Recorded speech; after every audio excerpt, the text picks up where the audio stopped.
Terima kasih pemirsa tvparlemen.com, Anda masih bersama kami dalam dialog khusus dengan tema RUU KUHP.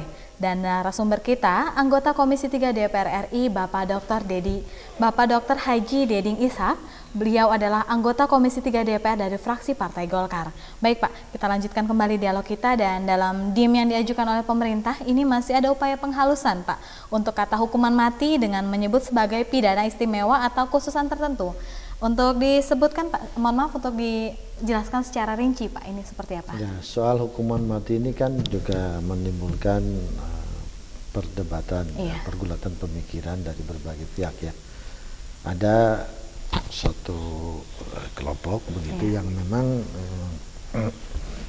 tidak diperlukan lagi hukuman mati ini karena ini bertentangan dengan prinsip hak asasi manusia begitu ya. Siapa yang bisa mengatur itu kan seperti itu urusan Tuhan soal nyawa ini. Tapi juga ada yang berpikir terhadap kejahatan-kejahatan yang extraordinary crime ya, kejahatan luar biasa semacam koruptor begitu karena jelas telah ganas begitu. Narkoba ini perlu disanksi hukuman mati seperti itu. Jadi kita ini pasti mendiskusikannya. Kita masih mengkumpulir pandangan-pandangan para pakar sebetulnya apa, sehingga kita lebih kritis, objektif untuk menerapkan sebuah jenis hukuman terhadap tindak pidana tertentu. Gitu. Ya, jadi Bapak menginginkan adanya diskusi ya Pak untuk membahas masalah ini ya. Oke, baik. Dan RUU KUHP Pak yang saat ini sedang dibahas oleh DPR ini dinilai overkriminalisasi. Sebab dalam RUU ini banyak terdapat pasal yang mengatur perilaku masyarakat yang diancam pidana. Bagaimana menurut Bapak sendiri?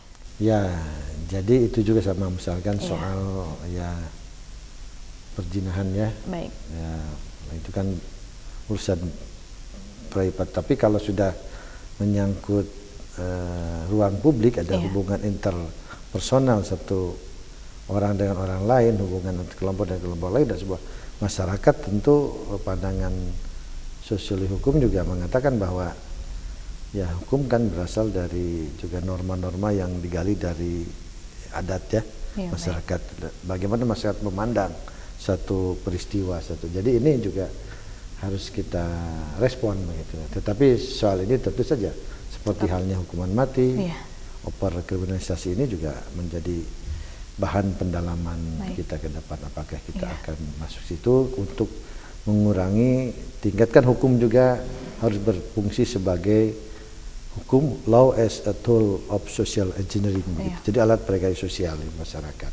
Bagian hukum ini menjadi a tool of dispute resolution begitu, sehingga bisa memecahkan problem yang dihadapi dalam masyarakat itu sendiri. Nah, salah satunya kasus pemerkosaan, kasus perjalanan dan sebagainya. Ini mana kita akan kategorisasi mana yang memang mutlak bisa dilakukan, mana yang sebetulnya itu betul-betul murni urusan private begitu, atau bagaimana efeknya terhadap aktivitas kemasyarakatan. Baik, jadi ada aturan tertentu ya Pak, seperti tidak melanggar HAM mungkin seperti itu? Ya, begitu. Jadi tentu kita harus cermat. Begitu. Iya, baik Pak ya. Dan beberapa waktu lalu ini Pak ada pasal yang masih menimbulkan pro dan kontra di kalangan masyarakat seperti Undang-Undang Santet, kemudian Kumpul Kebo. Bagaimana kelanjutannya Pak? Apakah akan dimasukkan dalam RUU KUHP ini? Jadi kan masyarakat kita ini kadang-kadang ramainya karena heboh ya. Iya, baik. Jadi dalam hukum tidak dikenal pasal santet begitu ya. Jadi ini kan terminologi sosiologis mungkin masyarakat ya.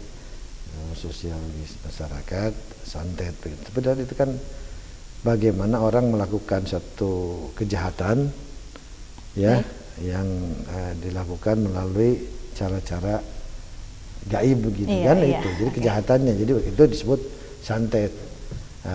Itu jadi memang ini juga ya perlu dikaji lagi ya Pak. Tapi banyak masukan. Jadi kriminolog juga kita undang semacam Pak Roni Neti Baskara ya, sebagai pakar hukum pidana kriminologi juga kita undang untuk memberikan masukannya, dan kita sudah cukup komprehensif, cukup lengkap ya. Kalau memang diperlukan kita masih undang begitu, sehingga kita harapkan undang-undang ini bisa implementabel begitu dan memang merespon apa yang berkembang menjadi aspirasi dan pandangan dari semua. Tentu tidak bisa memuaskan atau sama dengan semua semua pandangan begitu pasti ya. baik. Jadi harus dibicarakan lebih ya Pak Tapi ya untuk dibicarakan masalah ini ya.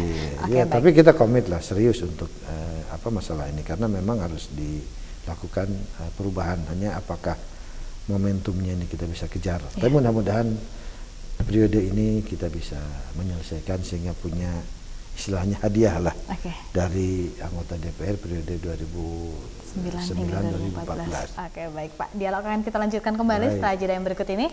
Dan pemirsa, jangan kemana-mana, tetaplah bersama kami dalam Dialog Khusus TV Parlemen.com.